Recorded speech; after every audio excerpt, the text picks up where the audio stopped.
Bonjour, je m'appelle Jonathan, je suis DevOps chez Scalingo, enfin full stack, DevOps, backend. On est une startup, on commence un peu, donc comme d'habitude dans les startups, on a un peu, on saute de rôle en rôle. Je vais vous commencer juste par vous présenter en vitesse ce que fait notre société. Le but, c'est simplement d'abstraire toute la gestion de serveurs pour les développeurs, c'est-à-dire que vous n'avez plus besoin de gérer des serveurs, du load balancer et ça quand vous travaillez sur un produit, surtout quand vous lancez votre startup, ou même une fois que votre startup est lancée, que votre produit est lancé, vous n'avez pas du tout envie de gérer des serveurs, vous avez envie de vous focuser sur votre produit et pas de vous embêter à gérer du serveur. Même dans le milieu des DevOps, c'est plus simple d'extraire ce qu'on peut. De toute façon, c'est bien notre but, c'est tout automatiser. Donc voilà, l'idée c'est que vous faites un simple git push de votre code source et nous on va automatiquement détecter la technologie, essayer d'optimiser ce qu'on peut, installer les dépendances et la faire tourner sur un serveur de production. À côté de ça, on a un système de base de données à ce service qui va être le point de départ du talk d'aujourd'hui. L'idée c'est que vous pouvez avoir une base de données en un clic sur notre plateforme. À la base, c'était prévu juste pour les applications, donc c'était juste connecté dans le réseau interne. Et puis à un moment, on s'est dit, il y a des clients qui nous ont dit, ce serait bien d'utiliser juste ce service de base de données à ce service. Et du coup, il a fallu qu'on trouve un moyen de l'exposer sur Internet. Donc ça a été le point de départ. S'il te plaît, diapositive suivante, t'es gentil? Non, t'es pas gentil?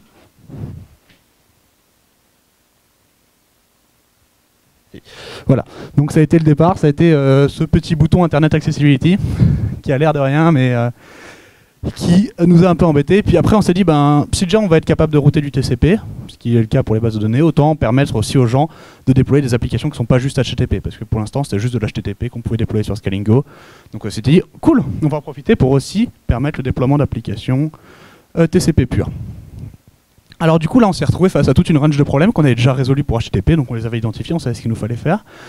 Il faut qu'on puisse déclarer dynamiquement des endpoints, donc faire des redirections depuis nos serveurs frontaux jusqu'aux serveurs applicatifs, et qu'on puisse faire du load balancing, ainsi qu'un peu de rate limiting, parce qu'il y a toujours des gens qui vont s'amuser, soit pour faire du DDoS, soit simplement, ils font pas gaffe, mais ils font tomber toute la plateforme. Donc voilà, donc pouvoir faire du rate limiting, du load balancing et du port forwarding, c'était plus ou moins nos trois solutions. Pour l'HTTP, on avait résolu tout ça avec un serveur Nginx, alors c'est de l'OpenResty qu'on avait fait avec du Lua. Il y a tout un article sur notre blog, si jamais ça vous intéresse. Ou peut-être qu'on en fera une présentation un jour ou l'autre au DevOps SXB. Mais du coup, là, on ne pouvait pas réutiliser Nginx parce que ça nous demandait d'ouvrir des ports à la volée, ce qui est quelque chose qui n'est pas encore possible avec Nginx actuellement. C'est-à-dire qu'on doit définir, en fait, dans les fichiers de configuration, définir un port et après une configuration qui exécute du Lua. Mais on ne peut pas avoir une configuration Lua qui ouvre des ports. Ça, c'est strictement impossible dans Nginx. C'est très embêtant avec TryFX, c'est très embêtant avec HAProxy, c'est très embêtant avec énormément de choses, sachant que nous on a des volumétries assez grandes quand même déjà maintenant au niveau applicatif, ça demandait des fichiers de configuration énormes qui prenaient quasiment quelques minutes complètes à être rechargés, et ça cassait en fait tout simplement l'expérience utilisateur de la plateforme, quoi. Quand votre application met 10 minutes à se recharger, à être mise en ligne, c'est vraiment embêtant. Donc voilà, on n'est pas parti là-dessus, on s'est dit on a cherché une autre solution. Et l'autre solution qu'on a, c'est quelque chose... c'est vrai qu'il est plus trop dans les termes des DevOps parce que c'est un vieux truc qu'on utilisait toujours à l'époque, mais voilà, c'est plus tendance, c'est pas du TryFX, c'est même pas basé sur Docker, vous vous rendez compte. Il n'y a même pas de VM, voilà. Et en plus, le projet est vieux, quoi. C'est pas un projet expérimental développé il y a quelques années. Donc voilà, pardon, je reviens. Du coup, la solution, c'était iptables, qui est le firewall en fait de Linux. Hein, c'est simple. Ça a été conçu à la base pour définir des règles, dire voilà, par exemple, tout le réseau qui vient, toutes les connexions qui viennent sur ce port-là, on les drop ou on les accepte, etc. Alors avant de rentrer juste dans le détail de comment fonctionne iptables et de comment est-ce que nous avons mis ça en place, je vais juste faire un tout petit rappel vite fait pour juste expliquer les schémas que j'aurai après sur la couche OSI. Est-ce que tout le monde voit ce que c'est que la couche OSI? Ça va? Facile? Ok. Juste vite fait, ok. En fait, tout le réseau, en fait, toutes les notions de réseau sont basées sur une couche de layers, en fait, de couches de couches superposées qui sont techniquement indépendantes, même si pas tout à fait, parce qu'en fait, bref, qui sont techniquement indépendantes. Donc on part en fait du plus basique qui est le lien physique, qui est simplement le câble, et après on rajoute en fait de la donnée. Donc là on a tout ce qui est switch, donc tout ce qui se fait en MAC, donc sur le réseau plus ou moins interne direct. Après on a la surcouche IP. On a le réseau de transport, donc ça c'est typiquement TCP, UDP, ICMP et tous les autres protocoles. Après on rajoute encore une couche par-dessus. Ça va être, je sais pas, du HTTP, etc. Donc, et il faut voir ça vraiment comme une série de, tu vois, de poupées russes, quoi. C'est des paquets dans des paquets dans des paquets, c'est empaqueté. Donc iptables nous permet de travailler sur les couches 2, 3, 4 et 5 en fonction. Donc, et nous là dans le talk on va surtout travailler sur les touches 3 et 4. donc sur la couche network et sur la couche de transport. Voilà, ça c'était pour le... Voilà. Alors comment fonctionne IP Tables? IP Tables, c'est très très simple en fait dans le fonctionnement. Ça a l'air très compliqué quand on lit les premiers tutos parce que les commandes sont un peu ardues, mais c'est très simple. En fait, il y a toute une suite de ce qu'on appelle de tables et de chaînes dans ces tables-là. Les tables, ça regroupe en fait des chaînes par fonction plus ou moins logique. On a par exemple la table row qui gère toutes les connexions en fait qui sont pas traitées, avant même qu'elle passe par tous les traitements, avant même qu'elle passe par certains traitements du noyau. Ensuite, on a Mangle, je vais pas m'éterniser là-dessus. Il y a NAT qui permet de faire tout ce qui est translation d'adresse, on va revenir dessus. Et on a Filter qui permet, elle, de faire, qui est ici, qui, elle, permet de faire tout ce qui est filtre, de filtrer des choses. Et dans ces règles, en fait, dans ces tables, on a des chaînes qui sont appelées à différents moments. Donc quand vous avez un paquet, elle va passer dans la table row, chaîne pré-routing, et descendre comme ça petit à petit. Donc c'est juste un schéma à avoir en place. Et nous, là-dedans, ce qu'on peut faire, c'est définir des règles en fait, dans chacun de ces cercles qui vont être exécutées quand la connexion va passer. Donc nous, tout ce qu'on va faire, c'est mettre des règles qui vont binder dans chacun de ces cercles. Toute la question, ça va être de choisir lequel, le comment et quelle règle mettre. Donc comment est-ce que ça se présente quand on regarde un peu IP Tables? On a des commandes qui nous permettent, ça par exemple, c'est la commande qui nous permet de lister toutes les chaînes qui sont à table filter. D'accord. Toutes les chaînes et toutes les règles pardon, qui sont à table filter. Et comment elles sont exécutées? C'est simple, c'est séquentiel. C'est-à-dire qu'il va essayer d'exécuter la première règle. Donc dans la chaîne input, il va essayer d'accepter la première règle. Si jamais ça ne correspond pas au filtre, donc là par exemple, si jamais la destination n'est pas dans la range d'adresse IP 10.0.0.x, alors il va rien faire et puis il va passer la seconde. Et une fois qu'il n'y en a plus dans la règle, il va passer par ce qu'on appelle la policy, qui est la règle par défaut en quelque sorte de la chaîne. Donc en soi c'est super, c'est extrêmement simple dans l'exécution. Donc là on va venir un peu sur ce qu'on va essayer de faire. Notre idée c'est on va se mettre en place un tout petit réseau très simple. On va s'imaginer un client, donc avec comme adresse IP 192.168.10.2. Un serveur frontal qui lui va faire la liaison entre le réseau externe que j'ai appelé le WAN et le réseau interne que j'ai appelé le LAN. C'est lui qui va du coup contenir toutes nos règles IP tables et c'est lui qui va faire tout le load balancing. Et ici j'ai mis un serveur, mais on pourrait très bien en imaginer 10 000, qui va exposer lui du coup 2 serveurs TCP sur le port 1.2.3.4, 1.2.3.5. Notre but ça va être de load balancer du coup tout ce qui arrive sur le port 80-80 sur ces 2 ports. Ça va être le but de ce talk. Donc voilà, ça c'est une autre manière d'exprimer ce réseau pour ceux qui sont plus à l'aise avec cette notation-là. Hop là. Donc commençons par faire simple. Commençons par faire un exemple simple qui est du port forwarding. On va dire tout ce qui arrive sur le port 80-80, on va le renvoyer vers le port 1.2.3.4 du serveur 10.0.0.2. Simple. Un petit truc de détail, parce que ça m'a déjà valu des heures de debugging à essayer de comprendre pourquoi est-ce que mes règles IP table ne fonctionnent pas. L'IP forward n'est pas activé par défaut sur votre kernel. Si vous l'activez en one shot, c'est juste cette commande, enfin c'est juste écrire 1 dans ce fichier là, donc au niveau du kernel ça va activer l'IP forwarding. Si vous faites de l'IPv6, remplacez l'IPv6 ici. Et si vous voulez le rendre persistant, si c'est dans votre configuration sysctl, alors sur les systèmes Debian-like, c'est là, sinon je vous renvoie vers votre distribution respective pour trouver ça. Voilà. Alors, la première chose qu'on va faire, c'est faire du DNAT. DNAT, qu'est-ce que ça nous permet de faire? Ça nous permet de changer la destination d'un paquet. Donc l'idée, ce qu'on va dire, c'est qu'on va dire, ça c'est le paquet que je vais recevoir sur le client. Donc le client, il va nous envoyer, voilà, je suis 192.168.10.2, je veux parler à 10.1, et je veux lui parler sur le port 80-80. 10.1, toi tu dois me répondre sur le port 2.3.4.5.6, avec tes données.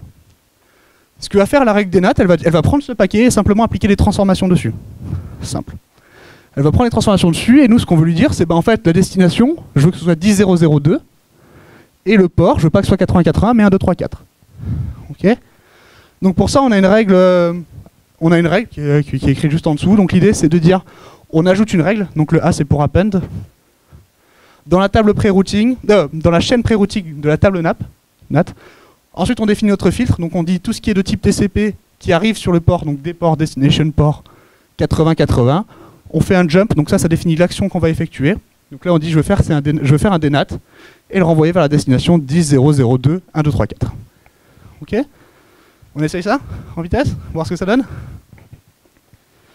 Qui pense que ça va suffire à marcher? Qui pense que ça suffira pas pour fonctionner? Allez, on va quand même essayer en vitesse. Alors... Yes. Donc je vais juste vous montrer en vitesse mon setup qu'on a ici. Donc là on a le client, le serveur frontal, et ici le serveur avec nos deux serveurs qui tournent, donc 1, 2, 3, 4 et 1, 2, 3, 5 qui sont juste là. D'accord. On va commencer par faire le truc que je vais oublier. Hop, non, encore un coup.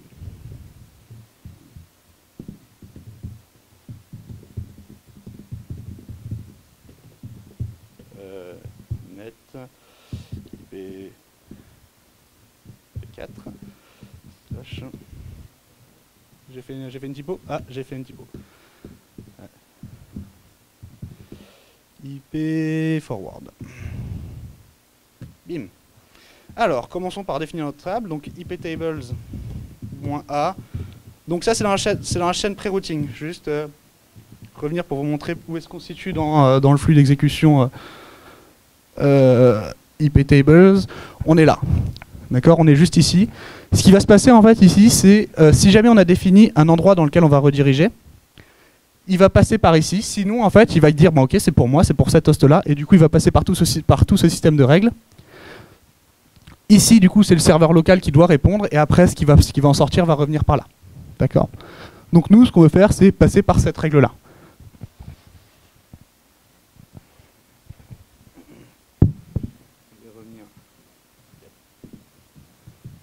Je vais le maximiser, ce sera quand même plus simple.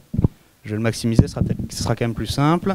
Donc on les dit sur la table NAT en port TCP, en protocole TCP, tout ce qui arrive sur le port 8080, je veux faire une redirection vers la destination. J'ai oublié 10002 sur le port 1, 2, 3, 4. Ok. Donc essayons. Donc là je vais me mettre sur mon client. Je vais dire de me connecter à 192.168.10.1 sur le port 8080. Et ça fonctionne pas terrible. Qu'est-ce qui se passe? En fait, ce qui se passe, si on regarde bien, si on fait un TCP dump sur le serveur, et que je ne me suis pas trompé, TCP dump c'est -IETH1. Okay. Voilà. On voit que la redirection a bien eu lieu. Je veux dire, le serveur a bien reçu les choses et il continue de se faire spammer par le serveur là, par le client pardon, qui essaie de retry. Alors qu'est-ce qui s'est passé? C'est qu'en fait le serveur ici, il ne sait pas à qui répondre, simplement. Si je reviens sur mes slides et que je reviens sur la bonne diapo, pour forwarding, voilà. Non, ça c'est du spoil. Voilà. Ce qui se passe, c'est que lui, le serveur, eh ben, on lui a dit que ça venait de 192.168.10.2 sur le port de 3.4.5.6. Donc lui, il va essayer de contacter cet host-là. Le problème, c'est que cet host, depuis son réseau, il n'est pas accessible. Lui, il connaît que le réseau 10.00x. Donc, il va falloir encore faire une deuxième petite manipulation sur iptables en lui disant ce serait bien si tu pouvais changer la source aussi et retenir le fait que tout ce qui arrive sur un port, tu le renvoies vers le bon client. Ça, c'est ce qu'on appelle le SNAT. Et du coup, le SNAT, tout ce qu'il fait, c'est changer la source. Donc là, on a le paquet qu'on avait avant, et quand on applique la règle SNAT, il lui dit, ben voilà, en fait, la source, c'est moi-même, c'est 10.0.0.1, et tu me contactes sur le port 5.6.7.8. En interne, iptables, lui, ce qu'il va faire, c'est retenir que tout ce qui arrive sur le port 5.6.7.8, il faut le renvoyer à 192.68.10.2 sur le port 2.3.4.5.6. Donc si je rajoute cette règle-là à ma petite démo d'avant, voilà.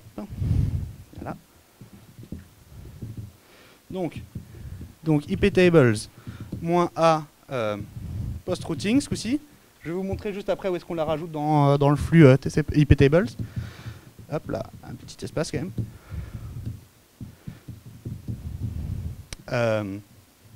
Alors là, oui, là il y a une grande question aussi, c'est comment est-ce qu'on filtre? Parce que je vais revenir là-dessus quand même pour expliquer ce que je vais faire.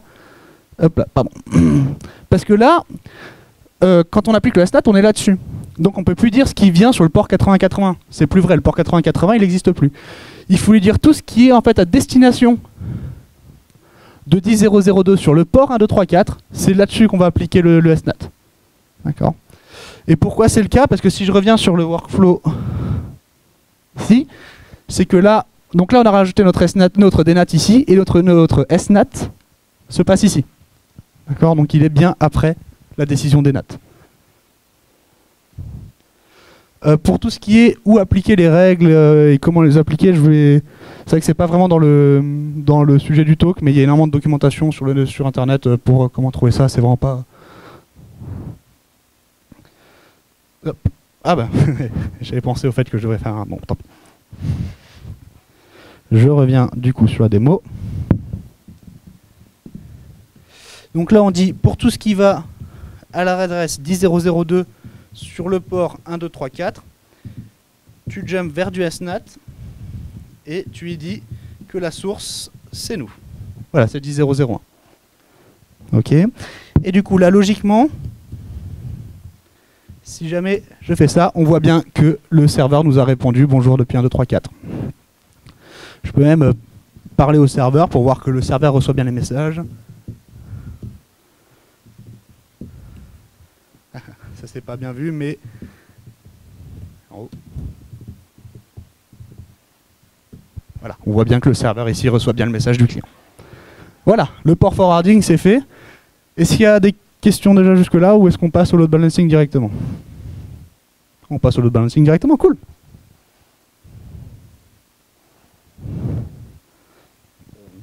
Merci. Ah, pardon. Voilà. Avant le load balancing, c'est vrai qu'on peut faire quelque chose.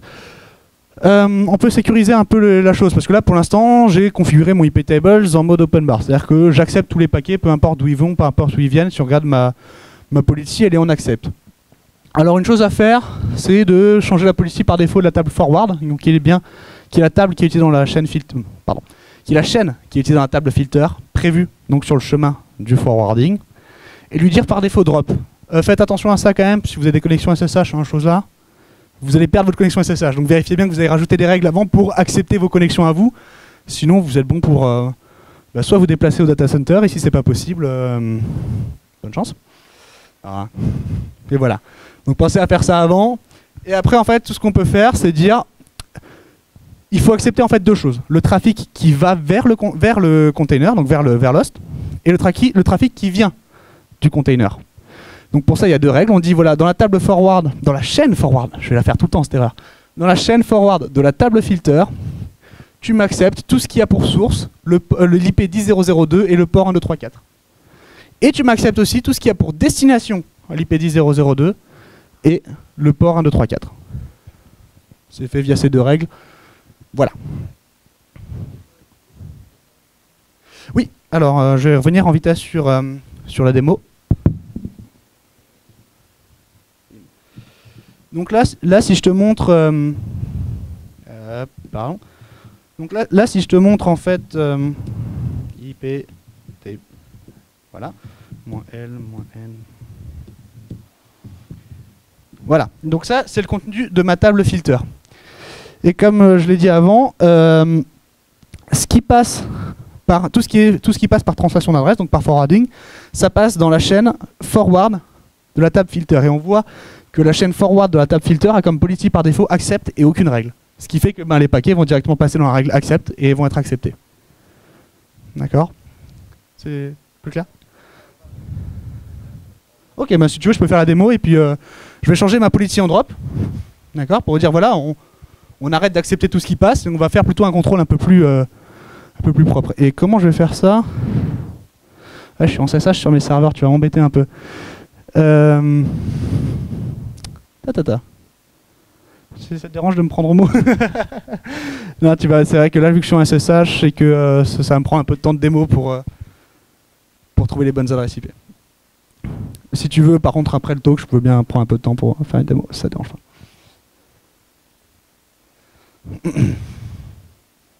Décidément. Bah, vous allez avoir le droit à ma barre d'outils. Non? Ok, je comprends pas pourquoi elle a resté. Ok, admettons. Donc pour récapituler, pour faire notre SNAT, pour faire notre port forwarding, on a deux règles. La DNAT, la SNAT, et on accepte le trafic. Facile. Ok, bon, ça c'était facile. C'était drôle. Maintenant, ce qui nous intéresse, et on aurait pu faire ça avec n'importe quoi surtout, là ce qui nous intéresse c'est faire du load balancing. C'est là on va quand même commencer à voir toute la puissance d'IPTables apparaître. Le problème qu'on a jusqu'à présent, c'est que nos règles elles sont très déterministes. C'est-à-dire que pour une IP et un port, je vais tout le temps faire la même chose. Et on n'a aucun moyen pour l'instant de dire dans 50% des cas j'aimerais bien que tu fasses quelque chose, et dans 50% des autres, dans le reste 50% des cas, j'aimerais que tu fasses autre chose. Et pour ça, IPTable a tout un système de modules qui nous permet de rajouter des fonctionnalités à IPTables, dont une qui est shippée par défaut depuis le noyau perpète les oies, donc un noyau très très vieux maintenant.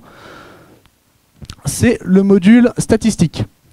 Ce module statistique, il supporte deux modes, le mode env et le mode random. Le mode random s'utilise simplement, c'est-à-dire qu'on va définir une probabilité sur laquelle la règle sera exécutée. C'est-à-dire que si tout le reste match, elle sera quand même exécutée que 10% des cas si vous avez mis 10% ou 20% si vous avez mis 20%. L'autre mode, c'est le mode env qui lui est un peu plus déterministe. C'est-à-dire qu'on va dire, voilà, on va exécuter la règle toutes les 3 paquets. Chaque fois qu'il y a 3 paquets qui ont matché cette règle, on va l'exécuter. Puis après, on va en attendre 2, et puis après, on va l'exécuter, puis on va attendre 2, on va l'exécuter. Pour ça, on a juste 2 paramètres. C'est every, donc ça va dire toutes les combien de fois on l'exécute. Et le packet, c'est le premier paquet. C'est-à-dire que est-ce qu'on commence à accepter le paquet 0, ou est-ce qu'on laisse d'abord passer un paquet, puis on en accepte un, puis on attend, puis on attend, puis on en accepte un. Donc voilà, ça permet de définir ce genre de choses-là. Assez simplement. Donc, en pratique, comment ça marche? En pratique, ce qu'on va faire, c'est qu'on va définir ces règles-là au niveau du DNAT. C'est-à-dire que nous, tout ce qu'on va faire, c'est changer la destination de notre paquet une fois sur 2. Pour ça, du coup, sur la première règle, donc sur le port, sur la redirection vers 1, 2, 3, 4, on va juste dire, on va rajouter le mode statistique, donc on a exactement la même règle, hein, la première ligne et celle d'après, c'est celle que vous avez vue avant. Par contre, celle du milieu, elle a juste changé, on va dire, voilà, en mode statistique, en mode env, tous les 2 paquets, en commençant par le paquet 0, tu acceptes cette règle-là, sinon tu l'ignores. Et juste après, on met une deuxième règle qui dit, tout le trafic qui reste, tu le rediriges vers le port 1, 2, 3, 5. D'accord? Du coup, ça se résume comme ça si on regarde dans IPTables. Vous avez trouvé beaucoup de documentation sur Internet de personnes qui ont un peu mal compris le système de règles. Il y a beaucoup de personnes sur Internet qui mettent mode env, every2 et packet 0, et ici qui mettent exactement la même chose juste avec packet 1. Ça ne marche pas. En fait, c'était une... alors, je ne sais pas si c'était une vieille version ou si c'est juste une personne à un moment qui a répondu cette chose-là qui est totalement fausse. Le fait est qu'on le trouve sur Internet. Ça va laisser passer du paquet. C'est-à-dire que les 2 règles étant totalement indépendantes, il y a un paquet sur 3 qui va être droppé, qui va passer à travers les règles. Donc faites attention, sur Internet, il y a énormément de documentation qui est assez fausse là-dessus, qui m'a fait perdre un peu de temps. On va essayer ça en vitesse.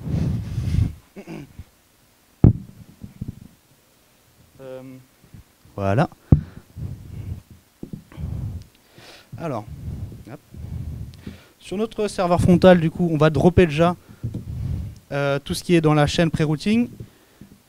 Pré-routing -tnat. Voilà. Et on va rajouter du coup notre règle. Vu que je suis flemmard, je vais la chercher. Elle est là. Donc ça, c'est notre règle DNAT qu'on avait avant. C'est exactement la même que celle qu'on avait avant. On va juste lui rajouter le module statistique.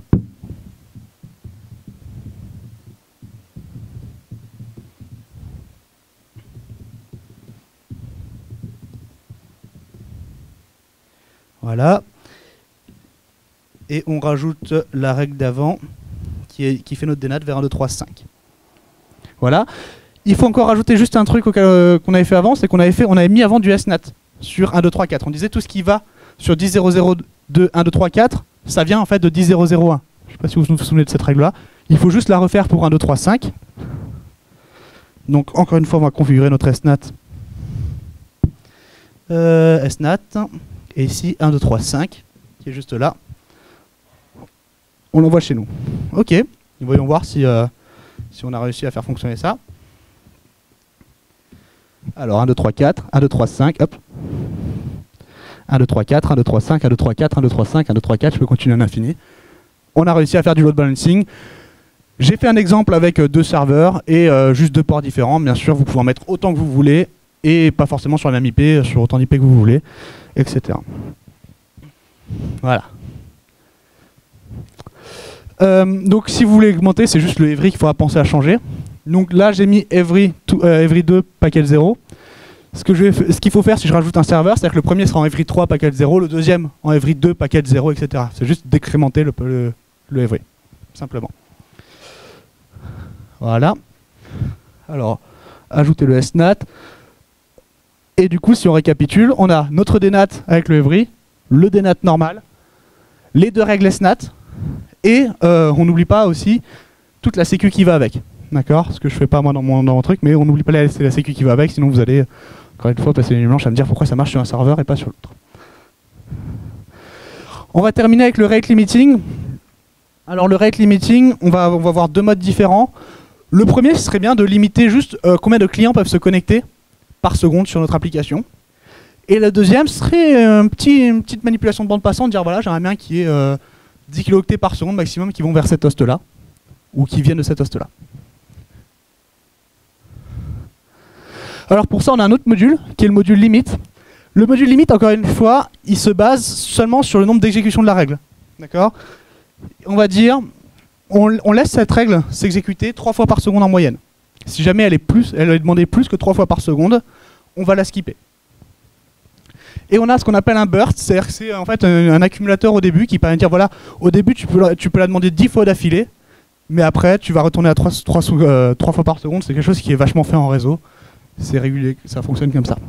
Comment fonctionne l'algorithme qui est derrière? C'est très simple en fait. Vous commencez avec un compteur qui est à votre limite burst. Donc mettons que vous choisissiez 10, d'accord, en burst.